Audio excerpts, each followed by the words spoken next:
Selamat pagi Bapak dan Ibu, saudara-saudari yang terkasih dalam Kristus Yesus. Sebelum mulai aktivitas pada pagi hari ini, marilah kita mendengarkan sabdanya. Dan marilah kita berdoa. Selamat pagi Bapak, terima kasih atas berkat-Mu, atas istirahat kami semalam. Dan pada pagi hari ini, kami dapat kembali bangun dalam keadaan yang sehat. Sebentar lagi kami akan mulai aktivitas kami Bapak. Dan sebelum itu kami akan mendengarkan sabda-Mu.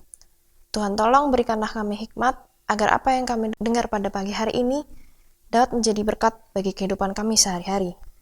Terima kasih Tuhan, hanya dalam nama Tuhan Yesus kami sudah berdoa dan mengucap syukur. Amin. Tema pada pagi hari ini adalah kejarlah kekudusan. Bacaan diambil dari Ibrani 12 ayat 14 sampai ke 17.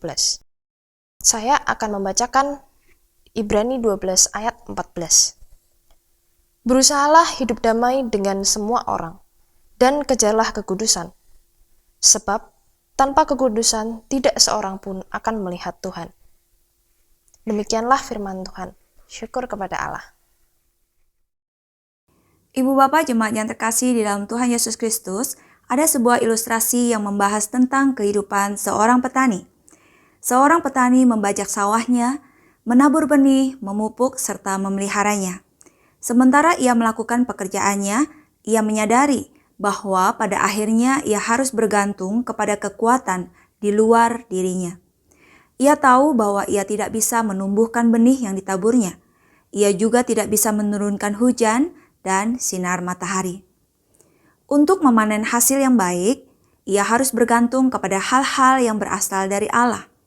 Meskipun begitu, petani itu tahu bahwa ia harus melakukan tanggung jawabnya. Ia harus rajin membajak, menanam, memupuk, dan memelihara. Jika tidak, ia tidak bisa berharap untuk memanen hasil di akhir musim. Sesungguhnya ia sedang bekerja sama dengan Allah. Petani tidak dapat melakukan apa yang harus Allah lakukan, dan Allah tidak akan melakukan apa yang harus dilakukan oleh petani itu. Ilustrasi tersebut membahas dengan sangat mendalam tentang kekudusan yang Tuhan rancangkan untuk anak-anaknya. Setiap anak-anak Tuhan dimampukan olehnya untuk hidup dalam kekudusan. Sang penulis surat Ibrani menegaskan kepada penerima suratnya agar mereka hidup dalam damai dan mengejar kekudusan. Penulis surat Ibrani menyatakan bahwa hanya dengan kekudusan seseorang bisa melihat Tuhan. Ia menambahkan di dalam ayat yang ke-15, "Jagalah supaya jangan ada seorang pun yang menjauhkan diri dari kasih karunia Allah, agar jangan tumbuh akar yang pahit, yang menimbulkan kerusuhan dan yang mencemarkan banyak orang." Penulis surat Ibrani merindukan agar jemaat Ibrani tidak jatuh dalam dosa percabulan dan kecemaran, melainkan mereka dengan kasih karunia Allah senantiasa hidup mengejar kekudusan. Orang-orang Kristen mesti mengerti bahwa mengejar kekudusan adalah sesuatu yang harus selalu diupayakan dalam kehidupannya. Penulis surat Ibrani mengingatkan satu kebenaran yang krusial, yaitu tanpa kekudusan tidak seorang pun akan melihat Tuhan. Ibu Bapa jemaat yang terkasih, dunia dengan segala perkembangannya tidak lagi mempedulikan tentang kekudusan. Dan tawaran yang diberikan adalah kenyamanan dan kenikmatan duniawi. Oleh karena itu, sebagai murid-murid Kristus masa kini, kita mesti bijaksana di dalam memilih dan memilah setiap hal, sehingga tidak melanggar kekudusan Allah. Mengejar kekudusan adalah harga mati dan pasti. Mari kita masuk di dalam doa. Bapa Surgawi, terima kasih untuk kebenaran firman Tuhan yang kembali mengingatkan kami betapa pentingnya kekudusan bagi setiap anak-anak Tuhan.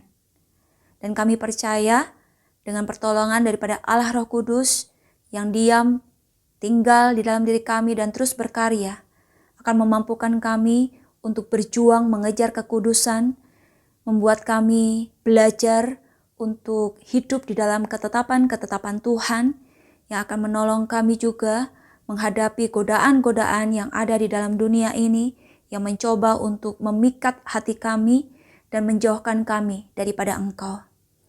Kami memohon belas kasihan dan kemurahan-Mu ya Allah untuk senantiasa mengarahkan, membimbing, dan melingkupi kami semua di dalam segala hal yang kami kerjakan. Biarlah hanya Tuhan yang menjadi prioritas kami, keinginan dan kehendak-Mu yang kami lakukan setiap hari.